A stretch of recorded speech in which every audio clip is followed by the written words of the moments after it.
Assalamualaikum warahmatullahi wabarakatuh. Selamat malam Bapak Ibu hadirin yang terhormat dan juga pemirsa dimanapun Anda berada. Saya Andromeda Mercury dan saya Dwi Anggia.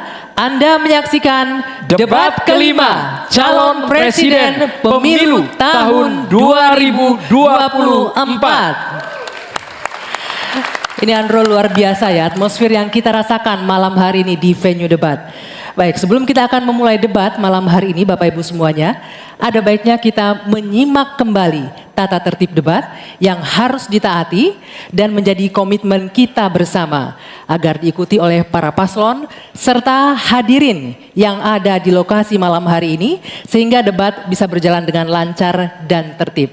Kita simak bersama.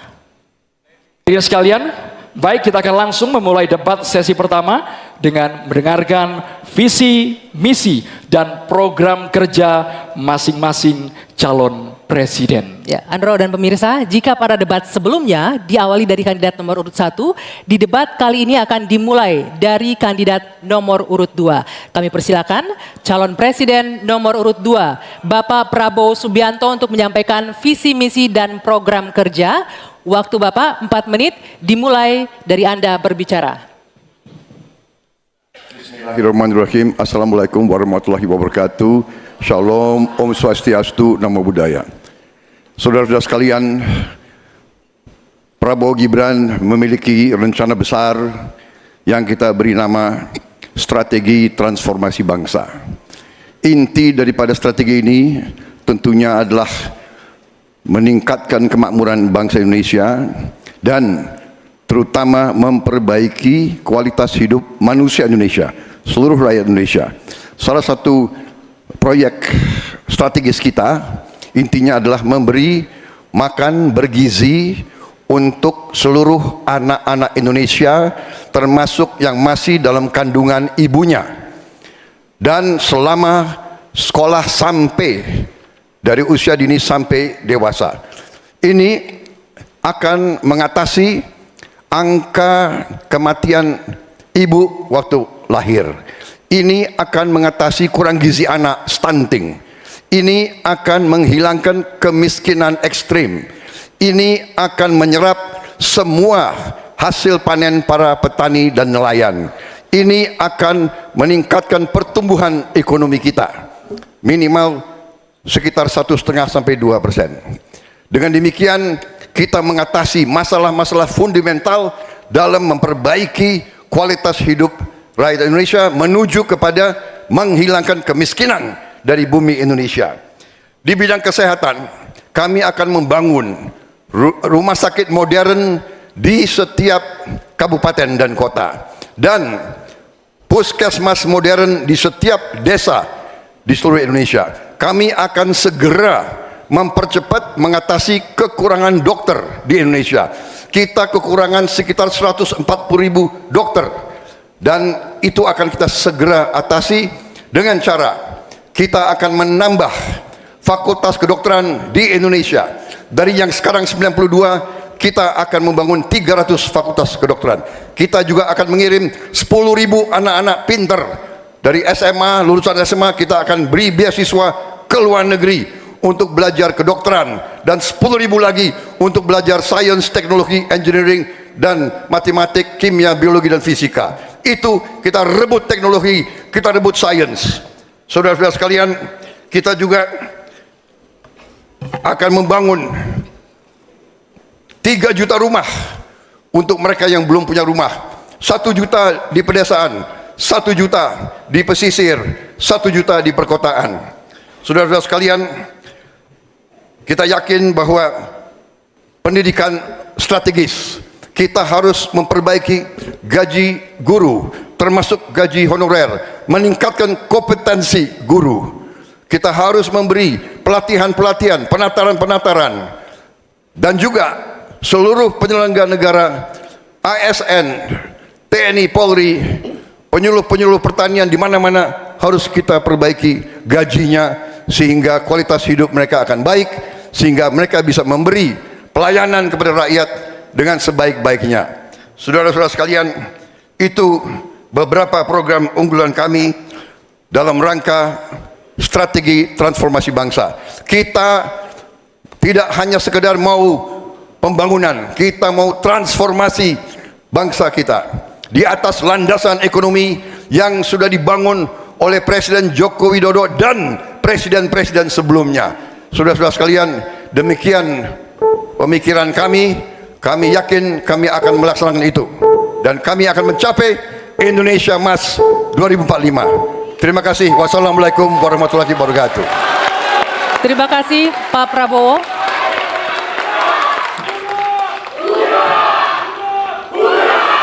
Mohon tenang, Bapak-bapak. Selanjutnya, calon presiden nomor urut 3, Bapak Ganjar Pranowo untuk memaparkan visi misi dan program kerja. Waktu Bapak 4 menit dimulai saat Bapak berbicara. Silakan. Assalamualaikum warahmatullahi wabarakatuh. Selamat sore, salam sejahtera untuk kita semuanya. Om Swastiastu, Namo Buddhaya, Shalom, Rahayu. Membangun Indonesia yang beradab, kita mulai dari 3 bagian. Kita punya kepribadian dalam kebudayaan dan itu mesti masuk di dalam jiwa insan Indonesia. Dan tentu saja kesehatan menjadi yang pertama. Preventif adalah sesuatu yang paling bagus. Kita olahraga, makan sehat, dan itu akan membantu dalam politik kesehatan kita akan jauh lebih baik. Dan tentu saja akses kesehatan yang diperlukan di setiap desa. Kenapa Ganjar Mahfud membuat 1 desa, 1 vaskes, 1 nakes? Karena kami ingin mereka mendapatkan yang terbaik. Dan kemudian ibu, anak, lansia, disabilitas, masyarakat adat akan mendapatkan peran yang sama di dalam layanan-layanan kesehatan, di mana di daerah-daerah terisolir mereka membutuhkan akses ini dengan sangat bagus. Kalau itu semua sudah baik Bapak Ibu, maka pendidikan dan kebudayaan mesti kita bangun bersama-sama. Akses pendidikan yang baik, lebih inklusi, kemudian kurikulum yang mantap, dan tentu saja fasilitas yang diberikan harus bisa memberikan akses terbaik untuk anak-anak didik kita, termasuk nasib guru dan dosen. Kalaulah kemudian ini bisa berjalan dengan baik, maka perempuan muda dari Jogja, Mbak Kalis namanya, menyampaikan, Pak Ganjar, perhatikan mereka yang selama ini terpinggirkan. Ada 2 yang utama, kelompok perempuan, dan yang kedua adalah penyandang disabilitas. Tolong betul agar sekolah makin inklusi dan mereka tidak mendapatkan perlakuan yang diskriminatif. Setelah itulah kemudian baru mereka bekerja. Dan tentu saja keterampilan yang dia dapatkan melalui pendidikan yang baik ini akan mendorong atau bisa merespon lapangan kerja yang sangat terbuka dan upah buruh yang baik. Sehingga kawan-kawan buruh kemarin bertemu dengan saya, tolong Pak, segera review Undang-Undang Cipta Kerja. Karena ini yang perlu mendapatkan keseimbangan dengan nasib kami. Dan tentu saja pembangunan ini harus berorientasi kepada SDM atau manusia. Budi pekerti yang baik, sopan, toleran, tidak atikang, atikung, atikuno, sehingga mereka menjadi manusia yang lengkap. Ini bisa berjalan dengan cepat kalau digitalisasi kita lakukan. Infrastruktur teknologi informasinya baik, kemudian tersebar, internetnya bisa cepat, dan mereka akan bisa mendapatkan media yang bagus untuk mengembangkan diri. Tentu saja Bapak Ibu, dalam politik kali ini itu mesti diberikan contoh. Demokrasinya harus lebih baik, demokratisasi berjalan baik, kemudian contoh atau teladan pemimpin yang juga baik, dan tidak ada konflik kepentingan seperti Pak Mahfud contohkan, dia mundur agar ini membangun integritas yang baik. Dan tentu saja keresahan yang muncul baik dari Gusmus, Muhammadiyah, Romo Van Magnis, Gunawan Muhammad, dan kampus-kampus mesti menjadi catatan kita bersama bahwa kita dalam konteks ber-Indonesia, berbudaya, semua dalam koridor yang baik. Dan tentu saja kenapa ini mesti kita lakukan Bapak Ibu? Karena itulah suara-suara rakyat yang kami dengarkan oleh Ganjar Mahfud ketika kami tidur di rumah penduduk, ketika kami mendengarkan mereka dan mereka membuka seluruh unek-uneknya. Itulah kenapa kami sampaikan, tuanku adalah rakyat, jabatan ini hanyalah mandat. Wassalamualaikum warahmatullahi wabarakatuh. Waalaikumsalam warahmatullahi wabarakatuh. Terima kasih banyak Bapak Ganjar Pranowo. Nanti waktunya Bapak Ibu semua. Oke. Ada waktunya nanti ya. Sabar dulu. Baik. Selanjutnya kami persilakan calon presiden nomor urut 1 Bapak Anies Rashid Baswedan untuk menyampaikan visi, misi dan program kerja. Waktu Bapak 4 menit dimulai ketika Anda berbicara.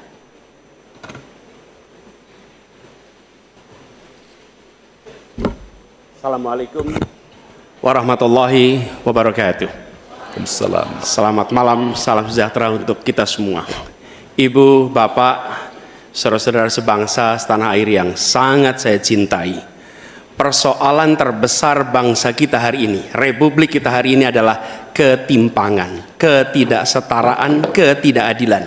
Ketimpangan antara Jakarta dan luar Jakarta, Jawa, luar Jawa, kaya, miskin, desa, kota, pendidikan umum, pendidikan agama, pendidikan kejuruan, dan pendidikan teknis. Ini semua adalah ketimpangan yang hari ini menjadi fenomena membahayakan bagi republik ini. Bahkan di bidang perekonomian, segelintir orang menguasai sebagian besar perekonomian kita. Ketika republik ini didirikan, para pendirinya 60-an orang anggota BPUPKI, mereka adalah orang-orang terdidik, mereka adalah kaum yang privilege, tapi mereka mendirikan republik untuk semua, bukan mendirikan republik untuk kepentingan dirinya, golongannya, ataupun keluarganya. Mereka mendirikan ini untuk semuanya. Kekuasaan yang dibangun untuk memberikan kesempatan kepada semua. Sekarang kita jauh dari cita-cita republik ini. Ketika para pendiri itu kaum intelektual, mereka memilih berjuang di jalur politik. Saya berangkat sebagai pengajar, mendapat panggilan tugas di wilayah politik. Kami akan membawa gagasan pendiri republik untuk kembali mewarnai republik ini, untuk bisa mengarahkan republik ke depan agar kembali pada format awal. Apa masalah hari ini? 45 juta orang belum bekerja dengan layak. Bicara jaminan sosial, lebih dari 70 juta orang tidak punya jaminan sosial. Bicara pendidikan, jauh dari kota, terpencil, masa depan jadi suram. Kemampuan tinggi, kesempatan tidak ada. Sangat frustrasi melihatnya. Kesehatan mental, kekerasan seksual, lebih 15 juta orang jadi korban. Ini problem-problem yang tidak menjadi kepedulian segelintir elit. Ini adalah kepedulian rakyat kebanyakan. Karena itu dalam perjalanan kami 1 tahun, kami menemukan jutaan rakyat yang berbondong-bondong menginginkan perubahan. Mereka membuat poster rakyat, membuat posko rakyat, mendoakan dari tempat yang tidak kita lihat. Poster-poster itu cemerlang karena bukan didanai dari uang dari Jakarta, tapi didanai oleh keringatnya yang jernih hasil kerja kerasnya. Ini adalah keinginan perubahan. Apa yang ingin kita capai? 1, kita akan memastikan hidup sehat dan bila sakit ada pertolongan cepat. Tumbuh cerdas dengan biaya terjangkau. Keluarga sejahtera karena upahnya layak.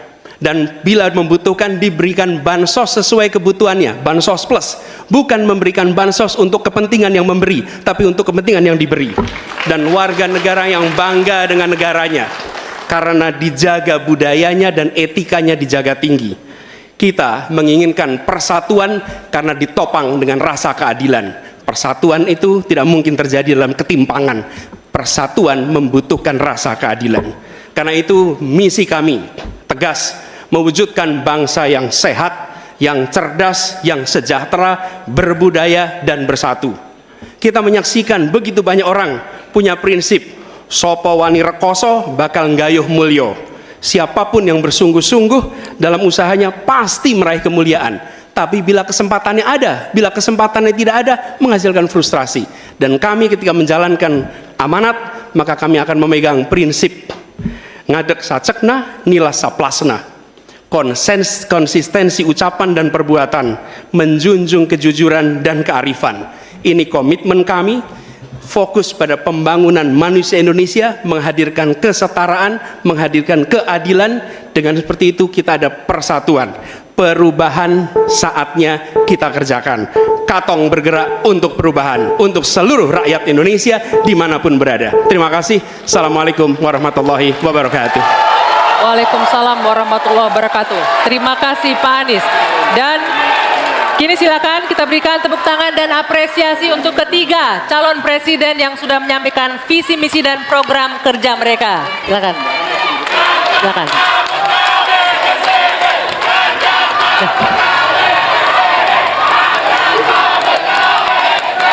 Hadirin sekalian, sesaat lagi kita akan masuk ke segmen memperdalam visi misi dan program kerja para calon presiden yang telah disampaikan.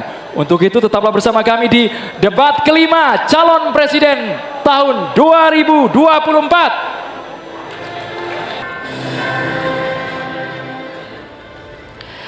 Ya pemirsa, Anda kembali menyaksikan debat kelima calon presiden pemilu tahun 2024 dengan subtema pendidikan, kesehatan, ketenagakerjaan, kebudayaan, teknologi informasi, kesejahteraan sosial, dan inklusi. Dan pada segmen ini, calon presiden akan menjawab pertanyaan yang telah dibuat oleh tim panelis. Untuk itu, kami undang terlebih dahulu paslon untuk menuju ke podium kembali.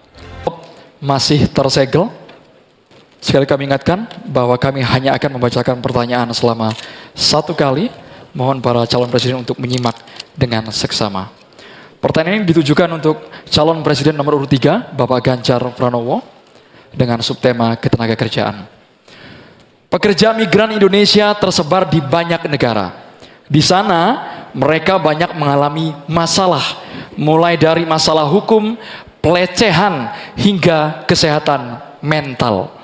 Pertanyaannya, bagaimana strategi paslon menjamin keselamatan dan kesejahteraan pekerja migran Indonesia? Waktu Bapak 2 menit untuk menjawab dimulai saat Bapak berbicara. Silakan. Terima kasih. Kembali negara hadir dengan segala perangkatnya. Ada duta besar di sana. BP2MI ada juga. Kementerian Tenaga Kerja ada. Pemerintah daerah ada. Kami mau bercerita pengalaman. Karena kemarin kami komunikasi dengan pekerja migran kita yang di Hong Kong. Kita live bersama dan mereka menuntut apa yang menjadi pertanyaan ini. Pak Ganjar, apa pelindungan yang diberikan kepada kami? Inilah panic button, inilah nomor telepon, dan kalian kalau ada masalah telepon ke situ. Kalau tidak, maka ini akan kita tarik di pemerintah tertinggi agar kita bisa mengintervensi.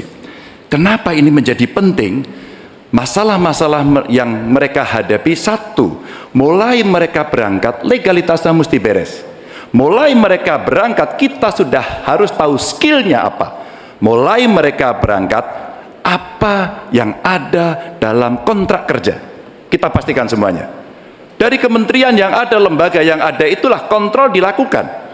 Kenapa saya bicara sampai mesti ada tempat melapor, duta besar yang aktif agar kita bisa melindungi segenap bangsa Indonesia dan seluruh tumpah darah. Warganya dimanapun mesti dilindungi. Dan dari sinilah pengalaman kami pernah membebaskan beberapa pekerja yang bermasalah, baik di Arab Saudi, di Sudan, terus kemudian di Kamboja, yang mereka terindikasi TPPO. Maka ketika kemudian melihat seperti ini, tindakan tegas adalah dari pemimpin tertinggi. Pengalaman saya jadi gubernur. Maka yang saya telepon adalah Menlu, yang saya telepon adalah duta besar, dan bagaimana kita beraksi agar kita bisa menyelesaikan persoalan itu. Komitmen ini tidak terlalu sulit. Ketika data benar, instrumen benar, melakukan dengan cara yang benar, maka seluruh persoalan akan cepat diselesaikan. Waktunya habis, Bapak. Sekarang kami berikan kesempatan kepada calon presiden nomor 1, Bapak Anies Baswedan, untuk langsung menanggapi. Terima kasih, Pak dengan Ganjar. waktu 1 menit. Meneruskan apa yang tadi disampaikan. Saya berjumpa dengan para pekerja migran di Malaysia, ngobrol dengan mereka permasalahannya. Datang ke desa pekerja migran di Wonosobo, pasti Pak Ganjar juga tahu. Nah, apa yang saya temukan? Memiliki kewenangan di pemerintahan tidak berarti memiliki pengetahuan tentang permasalahan. Yang dimiliki kewenangan, pengetahuan siapa yang tahu? Justru aktivis-aktivis pekerja migran. Jadi kami melihat harus dilibatkan para aktivis pekerja migran, mereka yang tahu lubang-lubang masalah di dalam melindungi pekerja migran. Kita memang betul, kita ingin melindungi sejak pra keberangkatan sampai mereka berada di sana. Tapi di tengah itu banyak sekali lika-liku yang ketika kita berada di birokrasi banyak yang tidak diketahui. Karena itu kami melihat libatkan mereka, lalu negara kolaborasi. Kewenangan dimiliki negara, pengetahuan dimiliki oleh para aktivis itu, kita eksekusi, melindungi dan memastikan mereka bisa hidup bekerja dengan tenang di sana. Waktunya habis, Bapak. Selanjutnya kami berikan kesempatan kepada Bapak Prabowo Subianto, calon presiden nomor urut 2 untuk menanggapi atas jawaban yang disampaikan oleh Bapak Ganjar Pranowo. Waktu Bapak 1 menit dimulai saat Bapak berbicara. Saya kok ya harus mengakui juga bahwa saya banyak sependapat dengan dua. Berarti apa ya, keberpihakan kita kepada kaum pekerja di luar negeri itu sebenarnya sama. Semua benar. Tetapi menurut saya ada berapa kedutaan kita di beberapa negara kewalahan, masalahnya terlalu banyak. Jadi benar yang disampaikan Pak Anies, aktivis-aktivis ini sangat membantu untuk mengikuti dan membantu pekerja migran kita di mana-mana. Saya pernah pengalaman, saya pernah diberitahu oleh seorang aktivis, seorang perempuan tentang seorang pekerja perempuan di Malaysia yang 2 minggu lagi mau digantung. Kalau tidak ada berita dari aktivis perempuan ini, kita tidak bisa bantu dan intervensi. Jadi benar, peran aktivis-aktivis sangat penting di bidang pembelaan hak-hak pekerja kita di luar negeri. Mereka adalah pahlawan-pahlawan. Waktunya habis, Terima Bapak. kasih. Waktunya habis. Mohon tenang hadirin sekalian. Kami persilakan kepada calon presiden nomor urut 3, Bapak Ganjar Pranowo, untuk merespon tanggapan dari Capres nomor urut 1 dan juga Capres nomor urut 2. Terima Silakan, kasih Bapak. atas masukannya. Karena udah banyak setuju ya baik-baik saja. Tapi kita mesti memberangkatkan mereka dalam kapasitas secara legalitas dan keterampilan yang baik. Yang berikutnya lagi tentu saja kalau sudah kasus, namanya kasus, semua bisa terlibat. Gunakan teknologi informasi, gunakan medsos, maka kenapa kemudian dalam pengalaman kami, seluruh kepala dinas Anda harus punya medsos. Disitulah orang sebenarnya bisa menyampaikan secara cepat. Maka ketika itu masuk dalam dashboard kami, dalam lapor GUP umpama pada saat itu, kita merespon dengan sangat cepat karena kita tahu persoalan yang mereka hadapi. Menggunakan banyak pintu-pintu untuk melaporkan ini adalah bagian cara menangani kasus yang paling tepat. Tapi mencegah itu jauh lebih baik dengan sekali lagi legalitas, keterampilan, kontrak, dan memberdayakan seluruh aparatur termasuk pemangku kepentingan dan aktivis kalau Mas Anies tadi sampaikan. Saya kira itu cara yang cukup komprehensif untuk merespon persoalan PMI. Waktunya habis, Bapak. Oke. Sekarang boleh saya kasih waktu untuk berikan tepuk tangan bagi ketiga calon presiden. Silakan. Ya. Baik, dan juga kami mempersilakan Capres untuk kembali duduk ke tempat masing-masing. Ya, Bro. Hadirin dan juga pemirsa, di segmen berikutnya, ini yang paling ditunggu-tunggu, yaitu sesi saling tanya, memberikan tanggapan dan interaksi antar kandidat, Anggi ya. Ini yang paling seru pastinya. Benar sekali, dan kami akan lanjutkan usai jeda di debat kelima calon presiden pemilu tahun 2024. Tetaplah bersama kami. Ya, saya Dwi Anggia dan Andromeda Mercury masih memandu debat kelima calon presiden pemilu tahun 2024. Andro, ini sesi adalah yang paling ditunggu-tunggu, Andro, karena ini adalah sesi tanya jawab antar capres dan saling menanggapi serta saling berinteraksi. Ini yang paling seru, Dwi Anggia. Kami juga terima kasih kepada para pendukung yang sudah memberikan apresiasi, yang mau bekerja sama menaati tata tertib yang sudah kita sepakati bersama, Anggi ya. Betul. Kita langsung saja undang kembali calon presiden untuk naik ke atas podium, ke atas panggung, menuju ke podium masing-masing. Ya.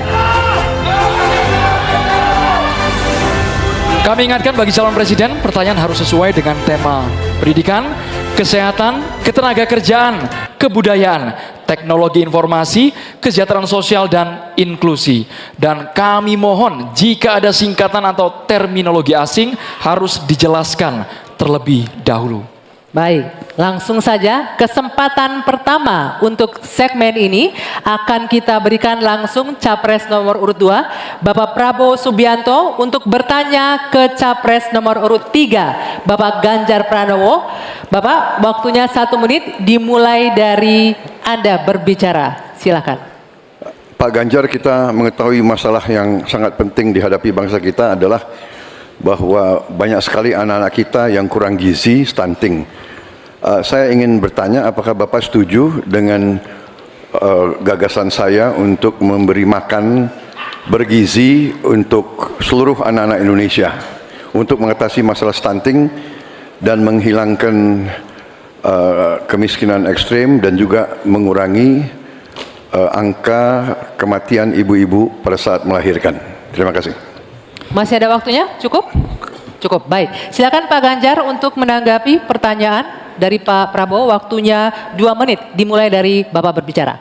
Kalau ngasih makannya kepada anak-anak untuk mencegah stunting, saya sama sekali tidak setuju, Bapak. Karena Bapak terlambat, Pak. Stunting itu ditangani sejak bayi dalam kandungan, Pak. Ibunya yang dikasih gizi. Kalau kemudian gizinya baik, mereka lakukan cek rutin, ya, maka akan ketahuan bahwa dia, ibunya sehat, anaknya pertumbuhannya dilihat. Kalau Bapak ngasih gizi kepada ibu hamil, itu baru setuju Pak saya, Pak.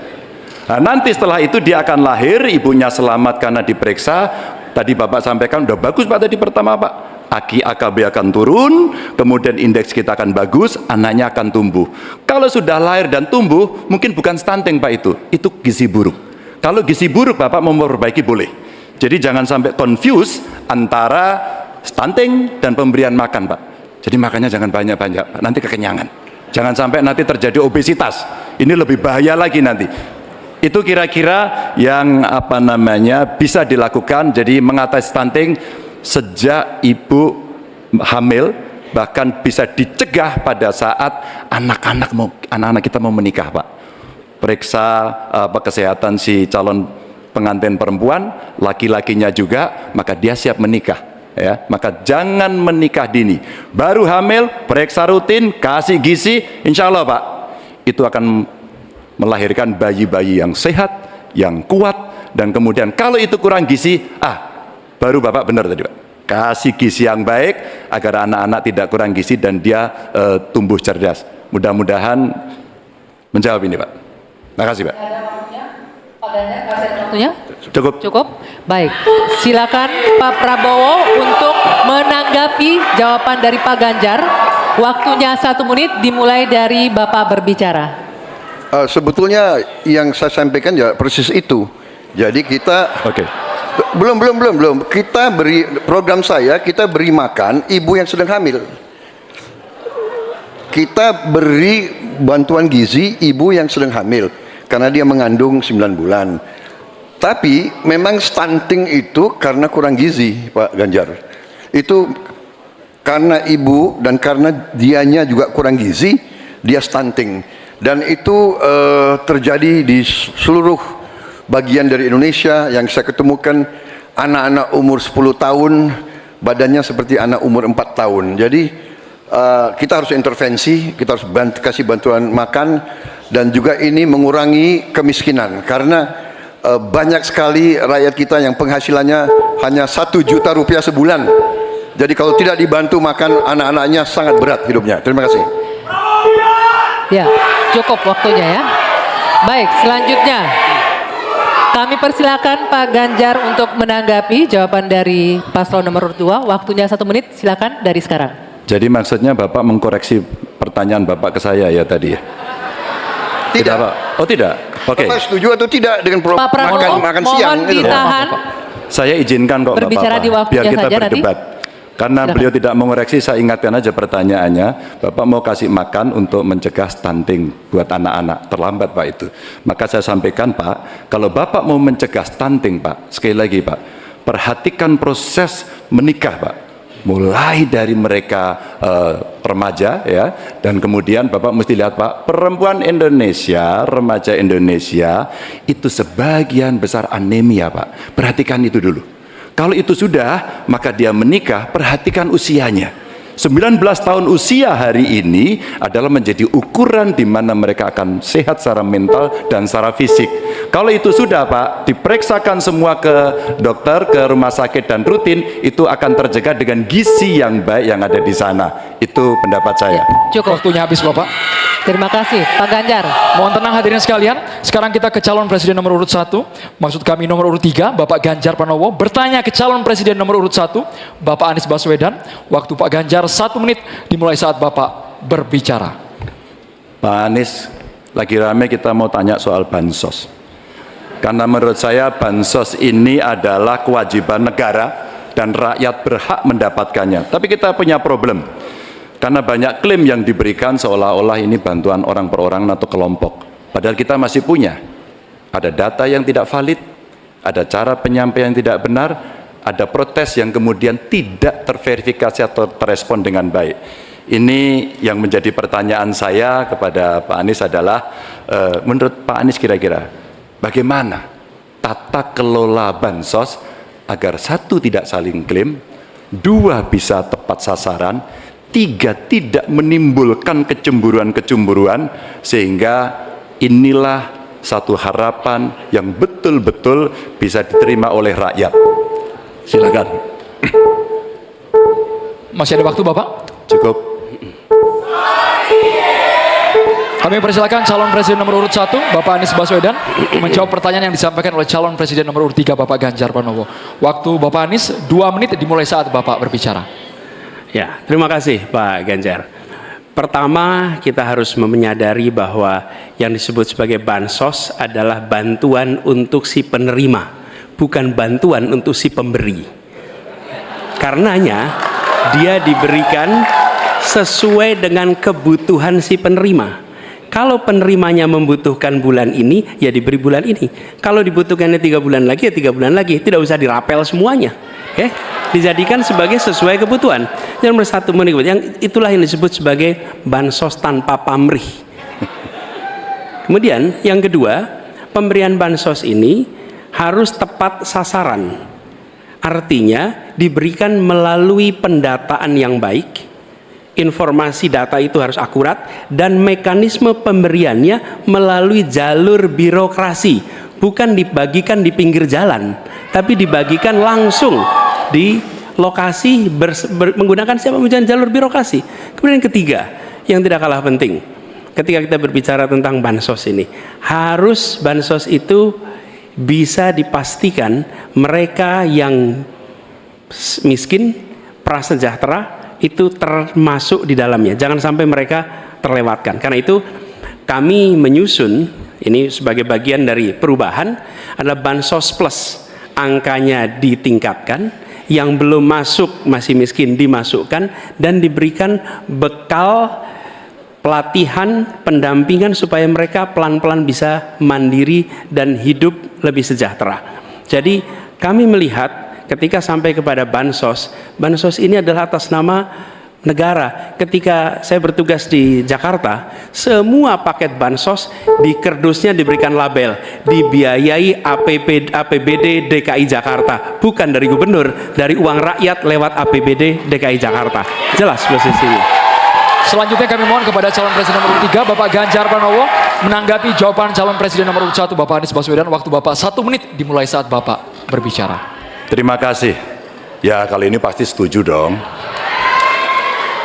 Karena proses logic thinkingnya adalah datanya diperbaiki. Ini yang pernah kita lakukan, dan ketika kawan-kawan Kades sudah bersusah payah diberikan ke atas, balik lagi pada data yang sama. Seolah-olah kita abai pada soal data ini, sehingga betul-betul bansos yang diberikan yang rencananya tadi menurunkan kemiskinan, mengurangi gap, menurunkan kemiskinan oke ternyata, tapi gap tidak. Berapapun besarnya, gapnya tetap tinggi. Ini menarik dan kami punya data yang kita bisa baca, dan tentu saja ini penting. Memang paradigma bansos sekali lagi ini betul-betul hak rakyat. Tugas negara dan pemerintah adalah memastikan itu, bahwa ini adalah tepat sasaran dan tepat waktu. Tadi yang disampaikan betul. Dan kami berusul bantuannya ganti aja deh, bantuan kesra, karena tugas negara itu menciptakan keadilan sosial, bukan menciptakan bantuan sosial. Waktunya habis Bapak. Sekarang Bapak Anies Baswedan untuk langsung menanggapi jawaban dari Bapak Ganjar Pranowo. Waktu Bapak 1 menit dimulai saat Bapak berbicara. Mohon tenang hadirin sekalian. Ya, terima kasih Pak Ganjar. Dan yang dibutuhkan juga Pak Ganjar, kita harus mulai memikirkan opsi bahwa bantuan itu bisa berbentuk cash transfer, mengurangi potensi korupsi dalam pengadaan barang. Karena kita tahu pengadaan bantuan sosial itu pada satu sisi memang membantu, sisi lain ini memberikan usaha pada justru usaha-usaha raksasa. karena yang diisikan di situ adalah produk-produk dari perusahaan-perusahaan raksasa. Dan ini yang menurut saya harus koreksi. Bila bantuan itu diberikan langsung dalam bentuk cash, ini salah satu yang perlu kita pertimbangkan. Mereka langsung gunakan sesuai dengan kebutuhannya. Lalu yang soal data ini sesungguhnya bisa dikerjakan bersama-sama. Kami pernah lakukan di situ, pasti sama nih Pak Jar, berikan kepada RT, RW, mereka musyawarah mencocokkan siapa dalam daftar itu yang benar, siapa dalam daftar yang keliru. PKK, LMK, kemudian Karang Taruna, RT, RW, mereka bisa membantu. Datanya akurat, dananya dipakai sesuai kebutuhan. Makasih. Waktunya habis Bapak. Ya, untuk sesi selanjutnya kita berikan kesempatan Capres nomor urut 1 untuk bertanya ke Capres nomor urut 2. Kami persilakan Pak Anies untuk bertanya kepada Pak Prabowo. Waktunya 1 menit dimulai dari Anda berbicara. Silakan Pak Anies. Baik, Pak Prabowo yang saya hormati, gagasan yang Bapak bawa dan Bapak gaungkan adalah keberlanjutan. Pertanyaannya kemudian, apakah yang sekarang kurang dari pemerintah hari ini akan dilanjutkan? Asumsi saya tidak. Yang kurang tentu tidak dilanjutkan. Karena itu pertanyaan yang perlu dijawab adalah terkait dengan persoalan perempuan. Bagi kami persoalan perempuan ini sangat penting. Dan karena tadi tidak ditanyakan di dalam dialog tadi, maka saya merasa perlu untuk mengangkat tema ini untuk memberikan kepada kita yang nantinya berada di puncak kepemimpinan nasional, memberikan perhatian yang serius pada persoalan perempuan. Ini persoalan yang mendasar. Pertanyaannya Pak, bisakah Bapak jelaskan apa yang kurang dalam pemberdayaan dan perlindungan perempuan sekarang dan bagaimana mengubahnya? Terima kasih, Pak.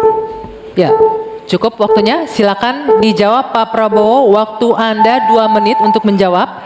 Dimulai dari Bapak berbicara. Baik, benar sekali ya, kita benar-benar melihat bahwa peranan perempuan sangat penting dalam kehidupan suatu bangsa. Dan karena itu fokus saya adalah tadi ya, membantu gizi makan untuk kaum ibu-ibu yang hamil. Kedua, fokus kepada pendidikan. Saya ingin membangun sekolah-sekolah unggul terpadu di tiap kabupaten, di mana kaum perempuan harus diberi suatu kesempatan yang sama dengan kaum laki-laki. Dan ini sudah saya rintis di Universitas Pertahanan, di program-program S1 yang kita buka di 10 prodi di bidang Science, Teknologi, Engineering, Mathematics. Ternyata proporsi perempuan sangat besar. Juga di Politeknik Vokasi di Atambua yang kita buka, justru perempuan lebih besar dari laki-laki di mahasiswa dan mahasiswinya. Jadi memang benar ini kita harus memberi kesempatan terutama melalui pendidikan dan pelayanan kesehatan. Ini saya kira sangat-sangat penting. Kita harus kurangi secara drastis angka kematian ibu yang kita termasuk 10 negara tertinggi angka kematian ibu pada saat melahirkan.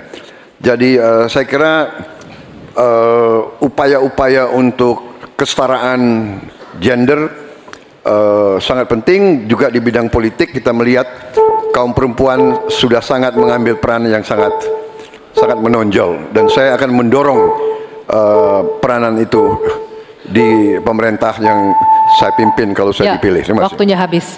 Saya berikan kesempatan untuk Pak Anies menanggapi jawaban dari Capres nomor urut 2. Waktunya 1 menit. Silakan dimulai dari Bapak berbicara. Ya, terima kasih Pak Prabowo. Tapi mohon maaf, nampaknya Bapak belum menjawab pertanyaan kami. Karena pertanyaan adalah tentang perlindungan perempuan, yang permasalahan apa dan bagaimana mengubahnya. Mohon nanti sesudah ini mungkin bisa dielaborasi soal perlindungannya.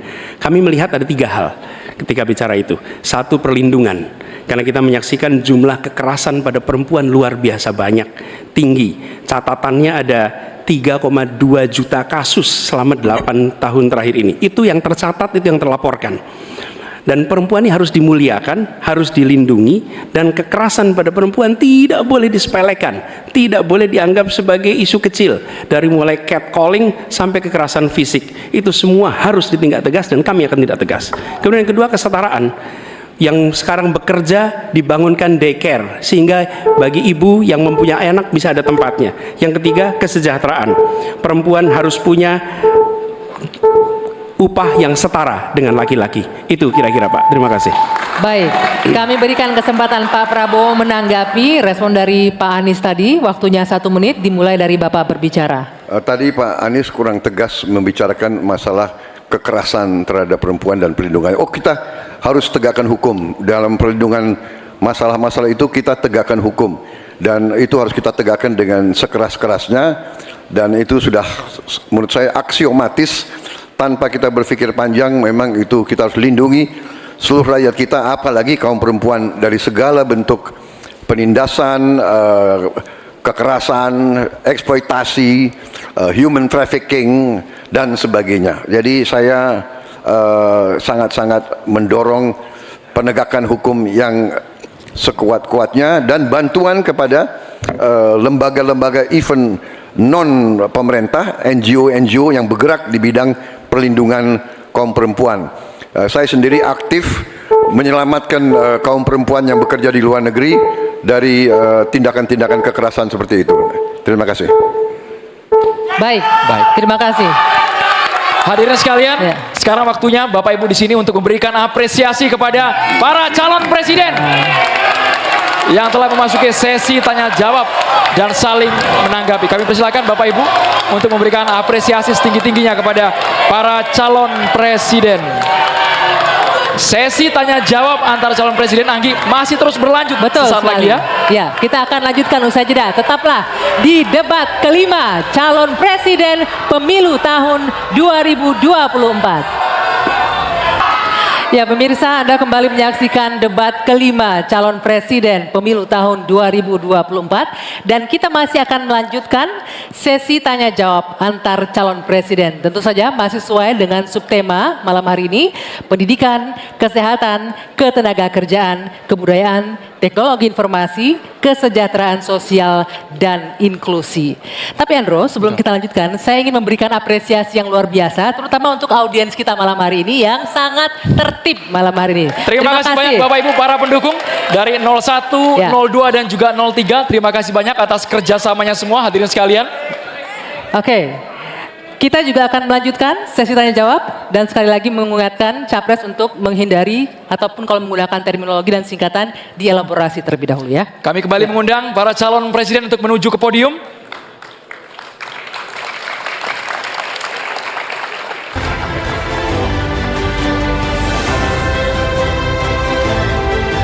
Hadirin sekalian dan juga pemirsa, di awal segmen ini calon presiden nomor urut 3, Bapak Ganjar Pranowo akan memberikan pertanyaan kepada calon presiden nomor urut 2, Bapak Prabowo Subianto. Waktu Bapak Ganjar 1 menit dimulai saat Bapak berbicara. Silakan Pak Ganjar. Pak Prabowo, saya punya program internet gratis untuk sekolahan, untuk UMKM. Tapi ada yang menarik Pak, di Pontianak pada tanggal 20 Januari Bapak menyampaikan bahwa orang yang menginginkan internet gratis itu, maaf ini Pak, otaknya lambat. Padahal biasanya mereka otaknya cemerlang gitu. Di sisi lain, ketika Bapak menyampaikan itu, cawapres Bapak bicara IoT, hilirisasi digital, dan banyak program yang sebenarnya berbau digital. Padahal Pak, dengan internet gratis dan coveragenya bagus, ini bisa mengatasi kesenjangan. Data pendidikan, kesehatan, kemiskinan, hampir semuanya ada. Nah, ini dari BPS juga sudah menyampaikan Pak bahwa kondisi ketimpangan digital ini sangat tinggi di tempat kita. Pertanyaan saya kepada Pak Prabowo, setuju tidak Bapak untuk memperbaiki ketimpangan digital ini dan bagaimana caranya? Waktunya habis Bapak. Kami persilakan. Sebentar mungkin, Bapak, kami persilakan kepada calon presiden nomor urut 2 Bapak Prabowo Subianto untuk jawab pertanyaan dari Bapak Ganjar Pranowo. Durasinya 2 menit dimulai saat Bapak mungkin berbicara. tidak lengkap yang Bapak dengar ucapan saya. Yang saya katakan adalah yang mana yang lebih penting, internet gratis atau makan gratis untuk orang yang sedang susah, untuk orang miskin, untuk orang kalangan bawah. Itu yang saya maksud. Kalau internet gratis, ya saya setuju, tapi jangan internet gratis lebih dipentingkan daripada makan gratis. Makan ini mutlak untuk rakyat kita. Mereka harus makan, anak-anak harus makan, orang miskin harus makan. Itu maksud saya.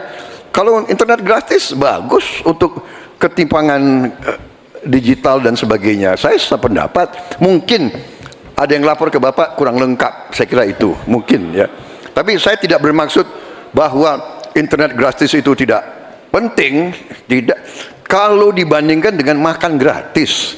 Makan gratis bagi saya strategik mengatasi banyak masalah. Saya kira itu jawaban saya. Terima kasih. Masih ada waktu Bapak? Saya kira saya sudah jawab. Baik. Ya. Selanjutnya kami persilakan. Mohon tenang hadirin sekalian, kami persilakan kepada calon presiden nomor 3, Bapak Ganjar Pranowo untuk menanggapi. Inilah jawaban hebatnya dari kalau 1 menit coverage Bapak. internetnya bagus, Pak. Jejak digital tidak akan pernah hilang, Pak Prabowo. Maka statement Bapak yang hari ini mencoba mengklarifikasi rasa-rasanya di publik sudah lewat, Pak. Karena pertanyaan Bapak itu sangat clear dan membandingkan itu. Maka kalau kita berbicara bahwa orang yang pilih internet gratis otaknya maaf lambat, saya kira statement itu sangat sadis. Dan tentu saja apa yang mesti kita lakukan, Pak? Ada kurang lebih 12.000 desa yang masih blank spot.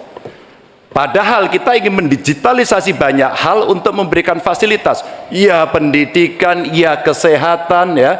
Dan 2 kementerian ini yang kita siapkan hari ini untuk jadi contoh. Kenapa? Karena relatif datanya lengkap. Kalau kemudian kita ingin membuat negara ini maju jauh lebih cepat. Terima kasih.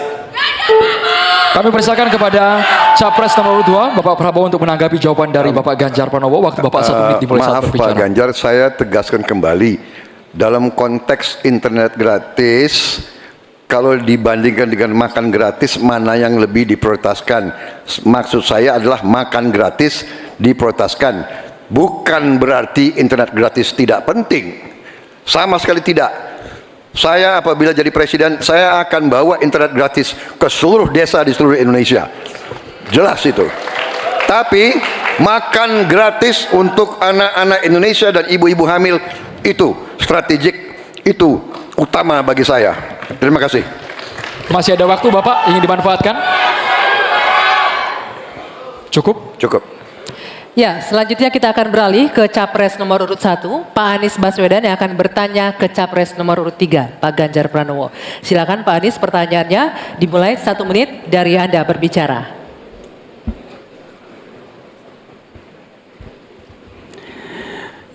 Pak Ganjar, ini pertanyaan saya terkait UKT yang mahal itu. Kampus memang seharusnya merdeka dan memerdekakan. Dan kampus merdeka itu baik, tapi bukan berarti merdeka untuk menaikkan ongkos. Bukan berarti menggunakan segala cara untuk bisa mendapatkan dana dari mahasiswanya. Nah, belakangan kita mendengar fenomena ini. Bahkan ada yang kesulitan membayar UKT sampai harus malah dianjurkan untuk menyelesaikan lewat pinjol. Nah, bagaimana pendapat dan pandangan Pak Ganjar melihat problem pendidikan tinggi di Indonesia ini? Silakan Pak Ganjar. Ya, silakan waktunya 2 menit Pak Ganjar untuk menjawab. Terima kasih Pak Anies. Yang pertama, hentikan liberalisasi pendidikan. Hentikan hari ini. Berikanlah kepada para mahasiswa kita proporsi yang benar. Kenapa Ganjar Mahfud punya program 1 keluarga miskin, 1 sarjana, agar mereka tidak direpotkan pada persoalan ini. Dan Pak Anies tadi betul, ikhtiar para mahasiswa hari ini agar dia tetap bisa sekolah adalah ngutang. Dan pinjol ternyata menjadi problem, dan saya sepakat, kami diskusi beberapa waktu lalu dengan para mahasiswa di Jogja, ini menjadi cerita utama. Pak Ganjar, Apa kemudian yang bisa kita dapatkan ketika kemudian kita harus memacu diri agar nasib kami jauh lebih baik? Karena kami tidak bisa mendapatkan akses yang mudah di situ. Saya ingin mengangkat kembali sebenarnya. Dulu era senior-senior saya, senior-senior kita saya kira, termasuk kakak saya sendiri, dia punya KMI kalau tidak salah waktu itu, Kredit Mahasiswa Indonesia. Dan kalau tidak salah kakak saya sampai hari ini ijazahnya tidak pernah diambil juga. Karena itu dia lulus menggunakan kredit yang sangat murah, diberikan skim oleh pemerintah, dan modelnya seperti Yarnen, bayarnya setelah panen. Panennya apa? Ketika dia sudah lulus. Maka liberalisasi yang mesti dihentikan ini menurut saya mesti juga diimbangi dengan proporsionalitas kepada mana yang mampu dan mana yang kurang mampu. Yang kurang mampu mesti mendapatkan intervensi dari pemerintah, dan tentu saja apa yang mesti dikerjakan oleh perguruan tinggi pun dia harus bisa menunjukkan bahwa UKT ini dengan klaster-klaster pembiayaan seperti ini diperuntukkan untuk kalangan yang memang sesuai dengan strata mereka. Begitu. Cukup? Baik, saya berikan kesempatan berikutnya untuk Pak Anies menanggapi jawaban dari Capres nomor 3, 1 menit, silakan dimulai dari Anda bicara. Ya, terima kasih. Bagus Pak Ganjar. Kami teruskan. Jadi kami melihat pendidikan tinggi sebagai supplier pembentukan kelas menengah Indonesia. Negara harus menempatkan pendidikan tinggi itu sebagai eskalator sosial ekonomi. Jadi kalau cara pandangnya begitu, maka biaya pendidikan tinggi ada 2 penyedianya. 1 orang tua, 1 negara. Nah, unsur negara harus lebih besar. Negara ambil alih biaya itu, bukan justru malah dibebankan ke universitas. Supaya apa? Dosen, pimpinan universitas bekerja pada pendidikannya, pengajarannya, penelitiannya, pengabdian masyarakat. Biayanya negara yang masuk. Ini sebagai investasi.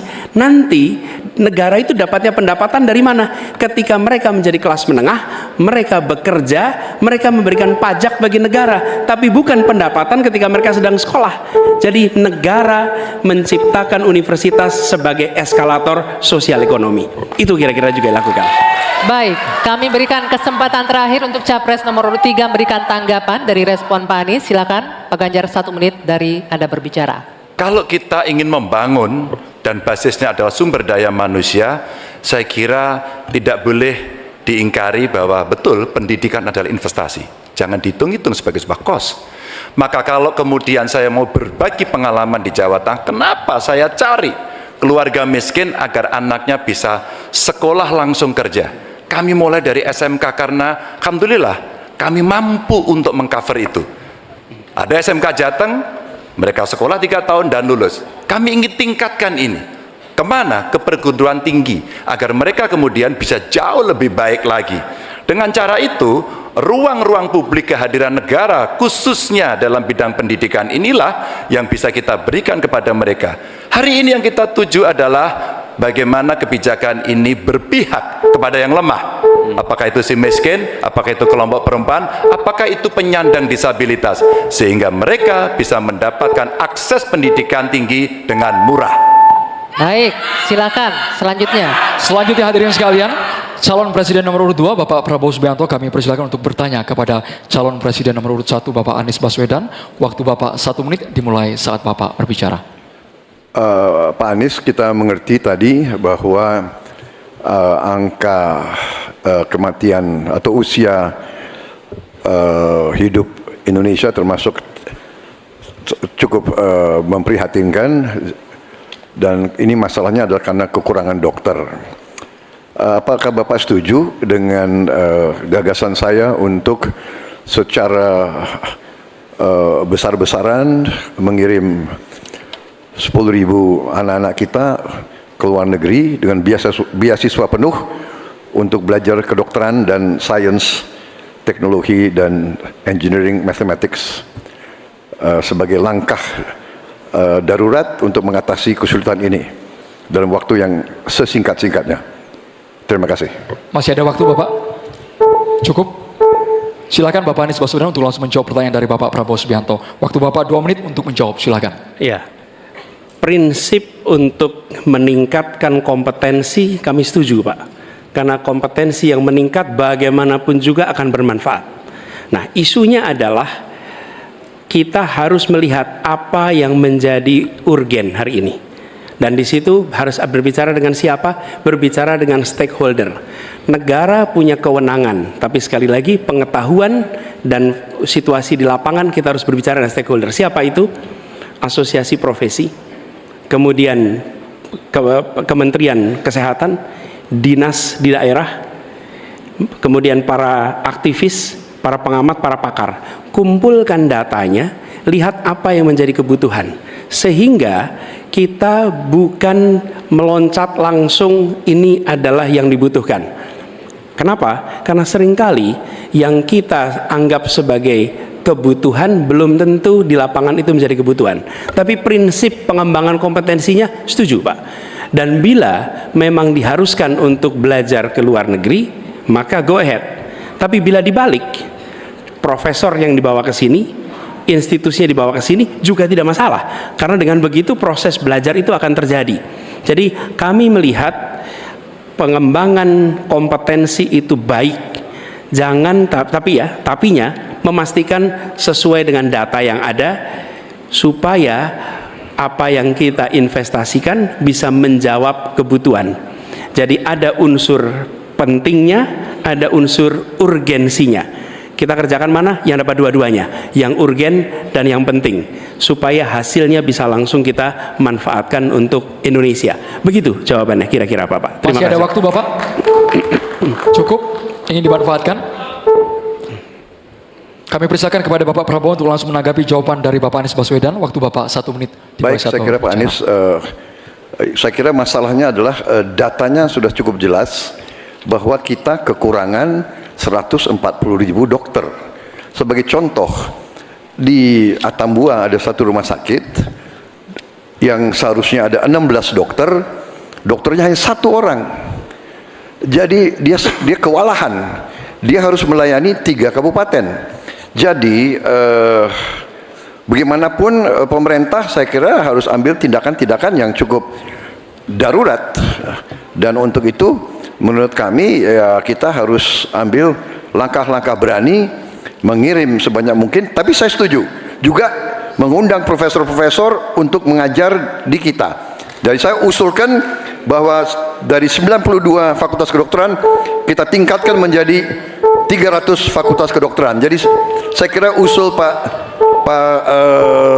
Anies baik juga mengundang profesor Waktunya ke Indonesia. Bapak. Terima kasih. Terima kasih, waktunya habis. Kami persilakan Bapak Anies Baswedan untuk menanggapi jawaban dari Bapak Prabowo. Waktu Tentu. Bapak 1 menit. Baik, terima kasih. Jadi, tapi ini juga Pak Prabowo yang saya hormati, kita banyak memberikan perhatian pada aspek kuratifnya. Itu memang betul, harus dikerjakan.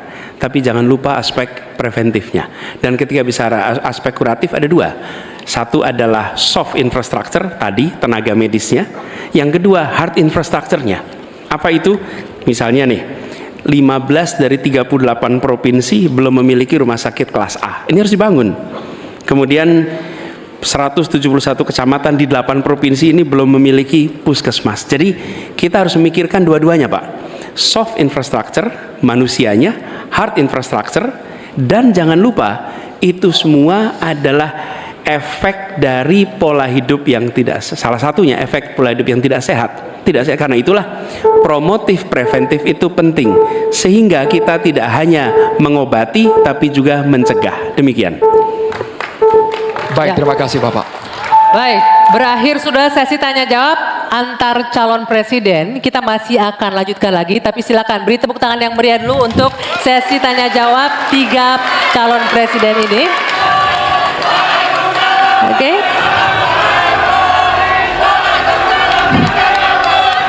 Ya, baik. Bapak, Ibu, dan juga hadirin, sudah ada 3 fase yang kita lewati. Mulai dari menyampaikan visi, misi, dan program kerja, kemudian menjawab pertanyaan dari panelis dan berinteraksi satu sama lain.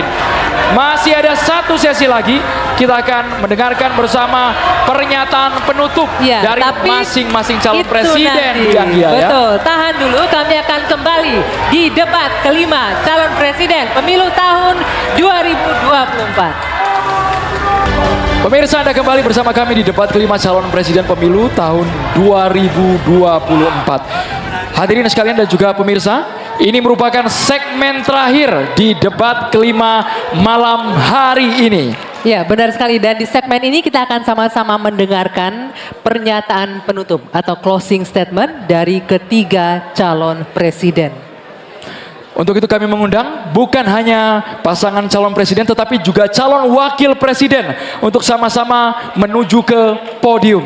Kami mohon kepada calon presiden dan juga calon wakil presiden untuk sama-sama menuju ke atas panggung. Kita akan dengarkan bersama pernyataan penutup yang akan disampaikan hanya calon presiden yang akan menyampaikan pernyataan penutup. Ya, baik. Mohon tenang sebentar ya. Sebentar lagi. Oke, kesempatan pertama kami akan berikan pernyataan penutup yang akan disampaikan oleh Capres nomor urut 1, Bapak Anies Rashid Baswedan. Waktunya 4 menit, dimulai dari Anda berbicara. Silakan.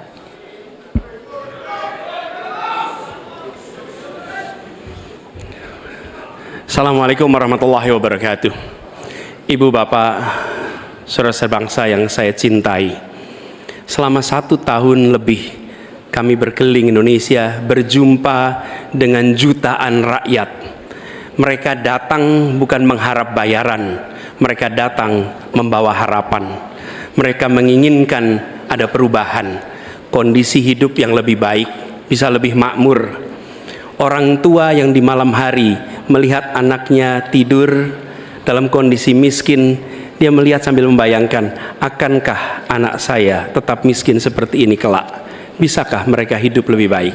Kami berjuang untuk perubahan agar orang tua yang miskin itu bisa melihat anaknya tidur sambil berkata, syukur alhamdulillah, walau saya miskin, walau saya kelas menengah, tapi negara hadir untuk membantu anak saya punya masa depan yang cerah.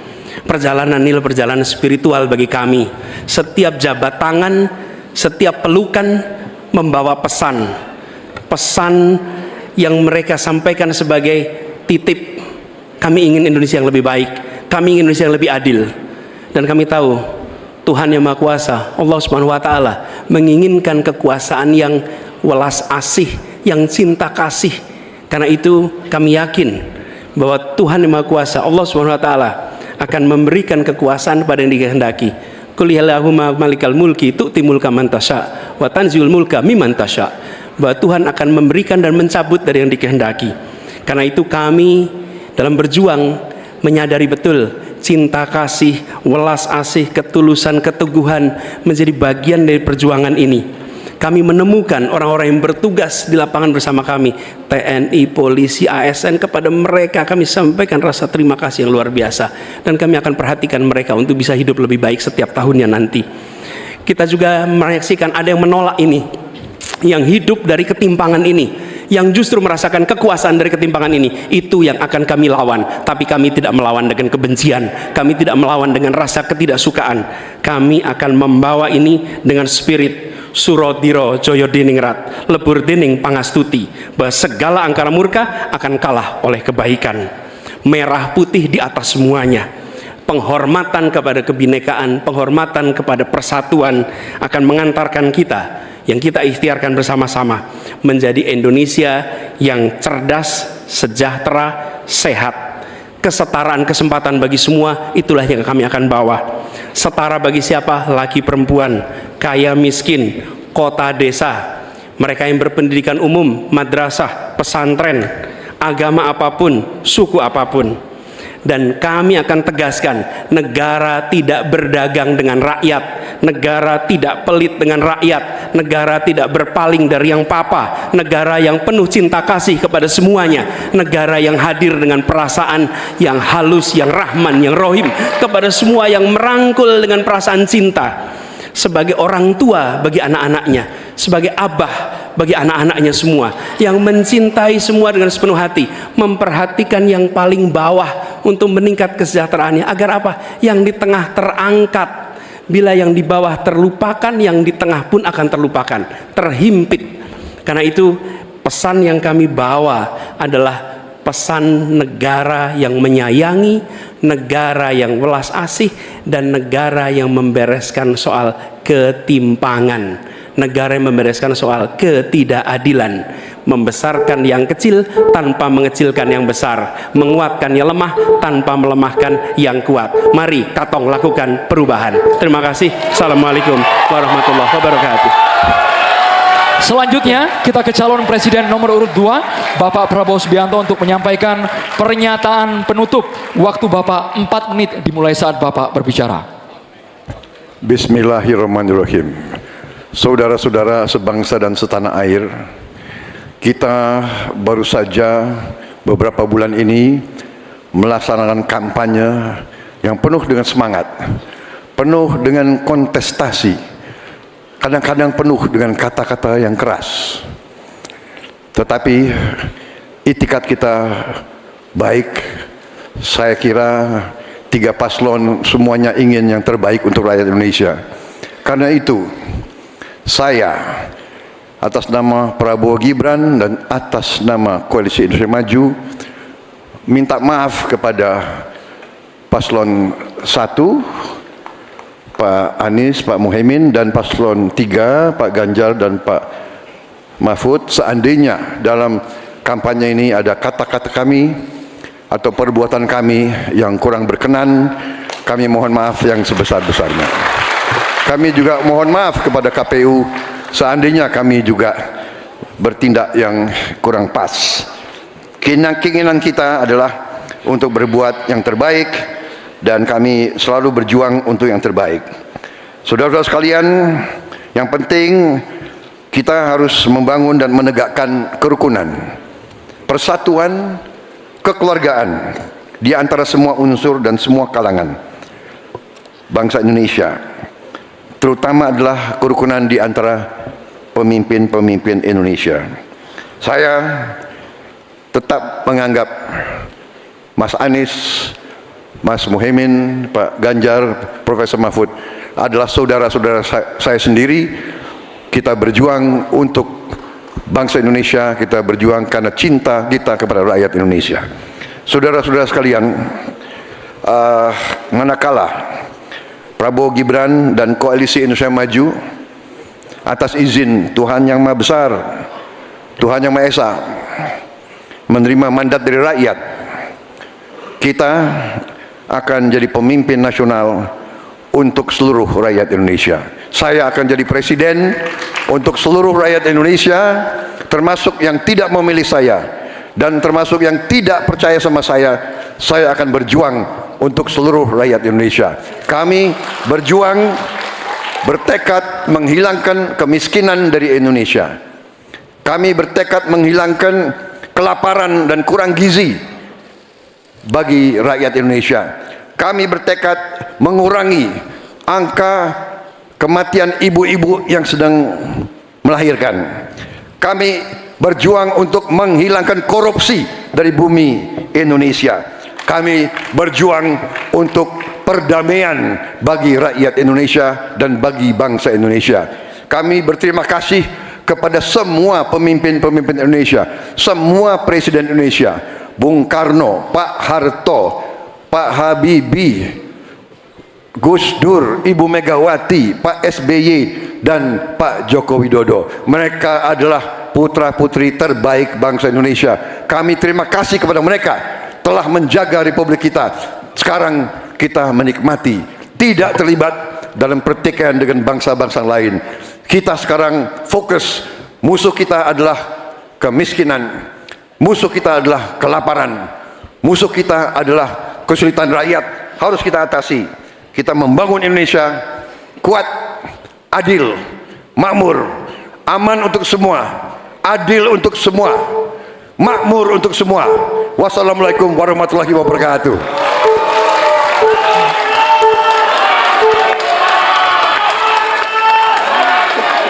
Ya, pernyataan penutup selanjutnya akan disampaikan oleh calon presiden nomor urut 3 kepada Bapak Ganjar Pranowo. Kami persilakan, 4 menit waktunya dimulai dari Anda berbicara.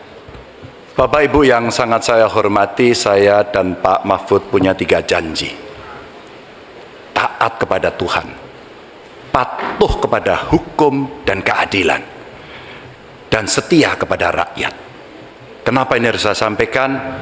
Selama kita berkeliling, kita mendengarkan baik-baik apa yang rakyat sampaikan.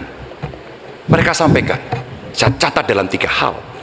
Yang pertama, bangsa ini sering sekali dikecewakan oleh para pemimpinnya. Kita tidak mau lagi itu terjadi. Mulai dari fasilitas kesehatan yang tidak terpenuhi, mulai dari pendidikan yang tidak inklusif, lapangan kerja yang tidak bisa menjangkau lebih banyak orang, atau barangkali bagaimana 1000 kehidupan pertama untuk mencegah stunting itu mesti betul-betul dilakukan agar bangsa ini punya investasi besar terhadap SDM yang ada di Indonesia. Itu janji yang harus ditepati. Kita tidak boleh lagi membiarkan kekecewaan itu terulang dan kemarahan rakyat kemudian muncul, lalu mereka menjadi apatis.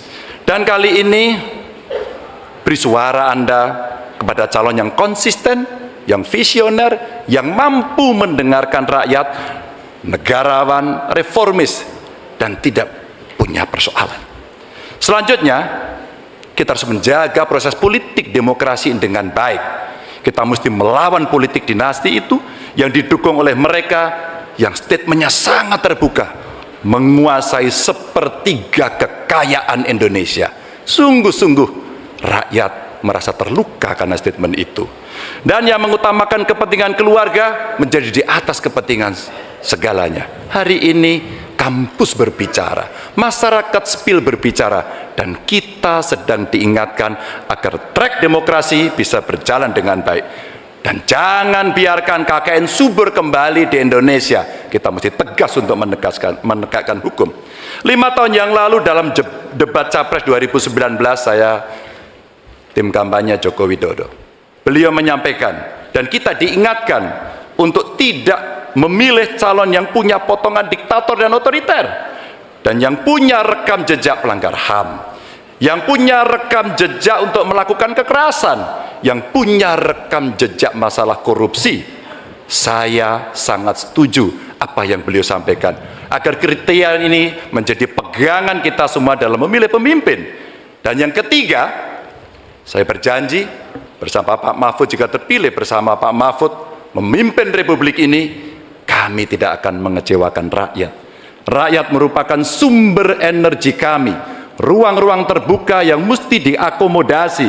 Mereka adalah detak jantung kami. Mandat rakyat adalah amanah suci buat kami.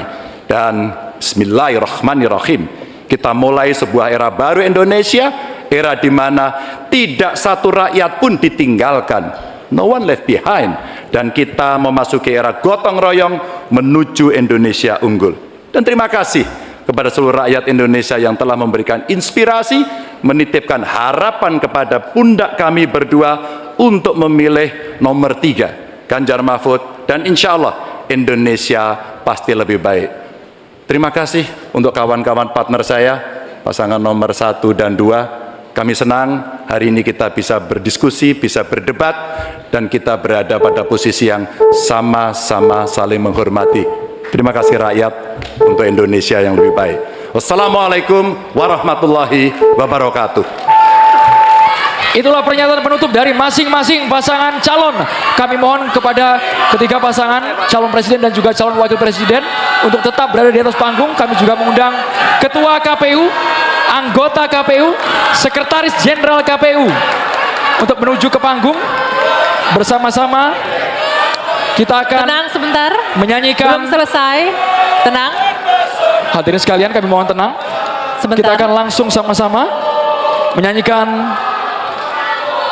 Mohon sebentar, kita akan menyanyikan lagu Padamu Negeri sejenak. Oke? Hadirin sekalian, kita akan sama-sama menyanyikan lagu Bagimu Negeri yang dilanjutkan dengan foto bersama.